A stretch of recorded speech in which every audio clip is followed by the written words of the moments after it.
Steel City. Is everybody ready to go? It's proclaimed the greatest radio show. Welcome to our Week 15 Fantasy Running Back segment. I'm your host, Jim Sella. I want to thank you for listening to The Spread. I'm in studio with Jay Dash, Big Easy, and Jeff Keel tonight. It's keeping it even. 4 deep. Rolling. Tier 1, Le'Veon Bell, Jamal Charles, Matt Forte, DeMarco Murray, Arian Foster, LaShawn McCoy, and Marshawn Lynch, who has a very tough matchup this week, but I'm still going to play him. Would the real Bell please stand up? That is Le'Veon, not Joik. Please believe. Jamal Charles is questionable, but I highly doubt he sits. We got Tier 2, must-starts right now. Eddie Lacy, C.J. Anderson, Justin Forsett, Fred Jackson, and Rashard Jennings. I read a report today that said Jennings will do whatever it takes to get on the field this week. But if he doesn't, I would play Andre Williams. Even though this is a lot tougher matchup than last week, Washington is very good against the run. Who I like in this tier is, well, obviously Eddie Lacy, but Fred Jackson versus Green Bay, too. I see him getting a big role in this game. Ain't Lacy a little bit banged up? Yeah, he is, but he'll play. Fred Jackson could catch a lot of passes. Green Bay plays a defense similar to the same style as the Pittsburgh Steelers. So, we get burned by running backs catching the ball out of the backfield a lot in that 3-4 defense. Tier 3, Alfred Morris, Mark Ingram, Joik Bell, and Boom Herron. Imposter Bell. Daniel High on Heron's going up against the Houston Texans. They give up the 17th most points to fantasy running backs. He's had just 8 carries in each of the last 2 games, but he gets all of his work done in the passing game. He has 3 straight double-digit fantasy performances PPR. Since Ahmad Bradshaw got hurt. Please believe I love Boom Herron. Boom. Alfred Morris has a good matchup this week. He goes into New York, the Giants, that is. They led up the 12th most fantasy running backs. He had 63 yards and a touchdown against New York in Week 4 earlier this season, and he has 357 yards, 4 touchdowns in his last 4 road games, so he's been killing it on the road, and I'm definitely playing him this week. Tier 4, Lamar Miller, LeGarrette Blount, and Isaiah Crowell.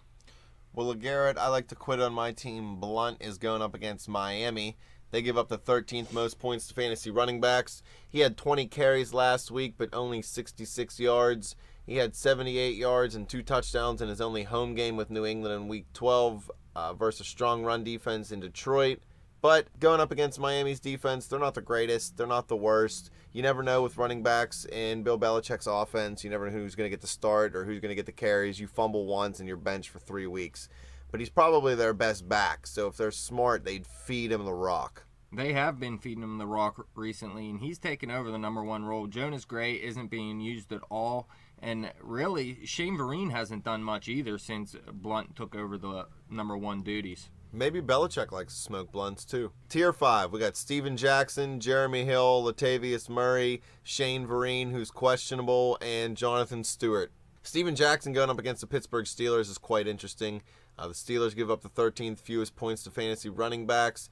Jackson's had 5 double-digit fantasy performances in the last 6 weeks with 4 touchdowns in that span. He's looked a little better since Atlanta's bye week. His legs seem a little fresher, which is strange for this late in the year, but he didn't play a lot early, so maybe that's the reason why he's still got something in the tank.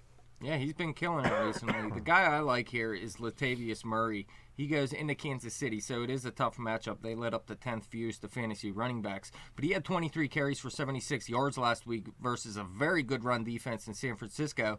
And the week he did have those 4 carries for 112 yards and 2 touchdowns we were talking about earlier was versus KC in Week 12. Tier 6, Giovanni Bernard, Ryan Matthews, Chris Ivory, Matt Asiata. Who do you like here, Kill? Tough one here. It's getting down there. Giovanni Bernard definitely has the most upside. Ryan Matthews is looking to not play from what I've read. Yeah, he's questionable right now. His status is uncertain. You're saying he's looking to not play? He doesn't want to play? No, they're leaning towards him not playing is what I'm trying to say. Would he be healthy? He would be my pick right here.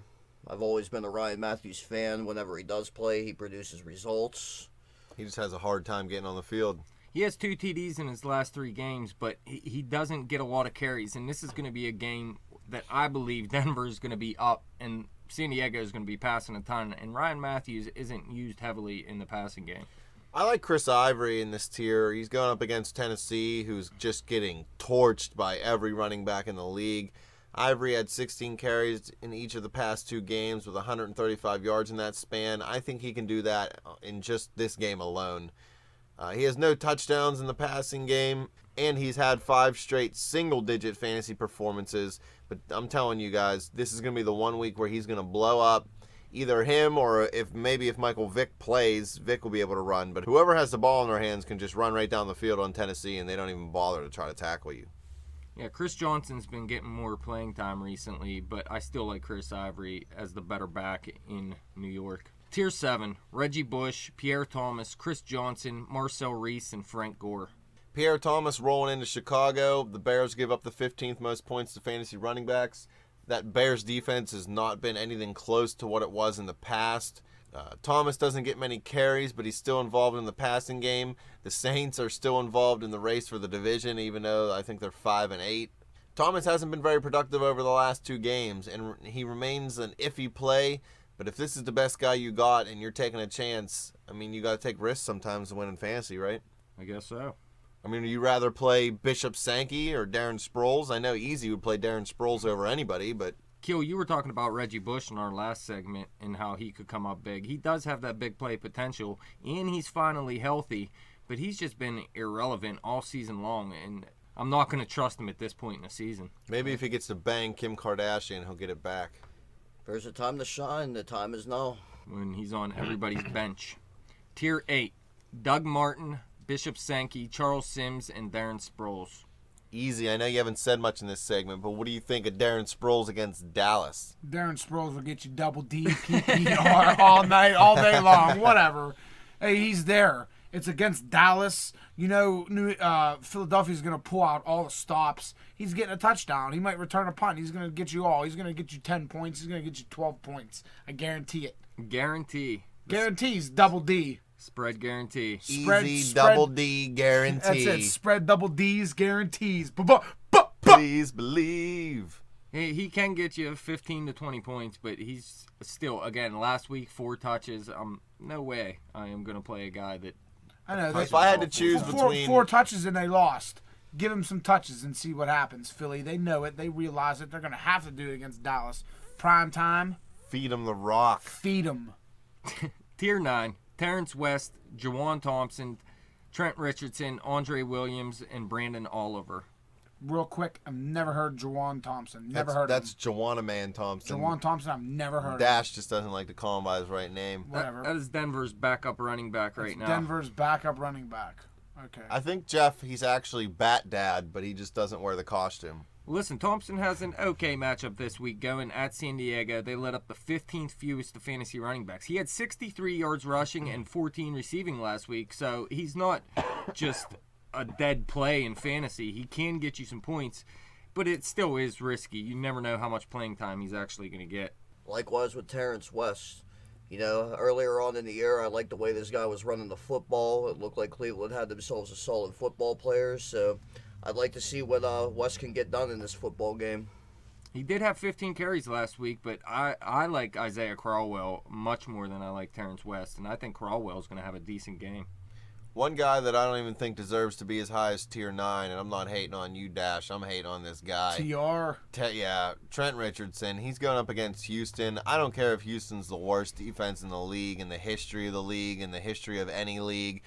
Richardson's just garbage. He's had 30 yards on 7 carries last week. He hasn't done anything productive since week 7. Has he ever did anything productive? He had one good year, his rookie year. He was like a 3rd or 4th overall pick. He still talks like he's real good every time they interview him. He said, I believe I can do it. Well, where? When? Can you actually do it? Can you do it in the CFL? Can you do it in midget football? Because I haven't seen you do it in a long time. I believe I can bang a supermodel too, but that ain't happening anytime soon. You can wish in one hand and in the other and find out which one fills up first. Tier 10, Ben Tate, Toby Gerhart, James Starks. Who? TG. I'm surprised Ben Tate hasn't gotten more carries, man. I really am. In that Minnesota offense, Asiata they seem like they're in love with him.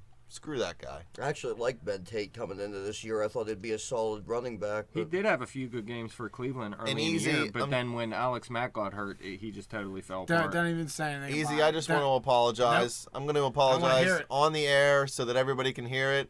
I advise you to take Toby Gerhart in your draft this year. He flopped worse than a fish out of water. I'm not the fantasy guy, okay? If you need fantasy info, you talk to my man Jay Dash. He writes all these stats down for me. So when you hear me talking on this segment, it may sound like I know what I'm talking about, but it's really just because Dash told me what to say. I have a bright teal shirt that says, "Why did I draft Toby Gerhart?" on the back of it. That's it. Listen, Hashtag why. Denard Robinson's done Hashtag for the garbage. season, so he is back in the number 1 role. Oh, what happened to Denard? He's donezo. Yeah, I don't know exactly what happened. TG I will just still seen- get zero. Yeah, he probably won't. Yeah, he has a He's terrible garbage. matchup this week at Baltimore. They let up the fuse. Garbage. If anything, Jacksonville's going to be passing all game because Baltimore's pass defense is garbage. Gerhart better hang up his cleats, stick a fork in him. He's done. He's you getting what. cut after this year. Yeah. Be a nice Christmas gift for Pittsburgh fans. Should he play well for once? Hey, I don't think we're that lucky. Yeah, we're not. That's the thing. Well, that wraps up our Week 15 segment for Fantasy Running Backs. Thanks, guys, for sitting in with me. Thanks, fans, for listening. You guys can always follow us on Twitter at bet_the_spread. Like us on Facebook. Subscribe to that YouTube channel. Hopefully, we told you about a running back that helps you get a victory and make it to the championship.